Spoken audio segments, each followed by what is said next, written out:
नमस्कार, मी कीर्ती गायकवाड। स्वागत आहे आपलं आय न्यूज 28 मध्ये।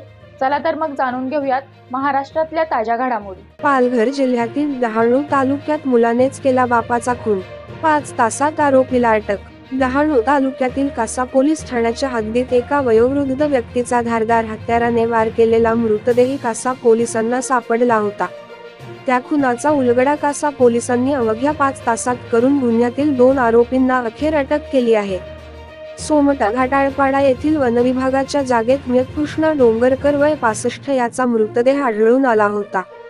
त्या व्यक्तीवर धारदार शस्त्राने वार करून हत्या केली होती। याबाबतची माहिती तेथील संबंधित पोलीस पाटील यांनी कासा पोलिसांना दिली होती। त्या अनुषंगाने पोलिसांचा गुन्ह्याचा अधिक तपास चालू होता।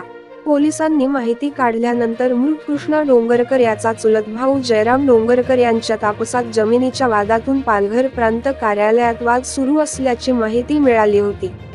त्यावरून पोलिसी तपास सुरू असताना पोलिसांनी मृतकृष्ण डोंगरकर याचा मुलगा रामदास याची देखील कसून चौकशी केली असताना तो घाबरला होता। त्यामुळे पोलिसांचा संशय आणखी बळावला।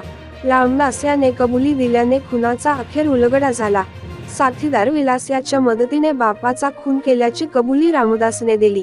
वडील जमीन देणार नसल्यामुळे रामदासने बापाला संपविले। या खुनाचा उलगडा पोलिसांना आरोपीच्या घरातील शेणाने सारवलेल्या जमिनीमुळे झाला। जमिनीवर काही ठिकाणी रक्ताचे डाग पडले होते। त्यामुळे रामदासला पोलिसी हिसका दाखवत खुनाची अधिक विचारपूस केल्यावर बापाचा खून केल्याची कबुली रामदासने दिली। त्यावरून खुनातील दोन्ही आरोपींना कासा पोलिसांनी अटक केली आहे।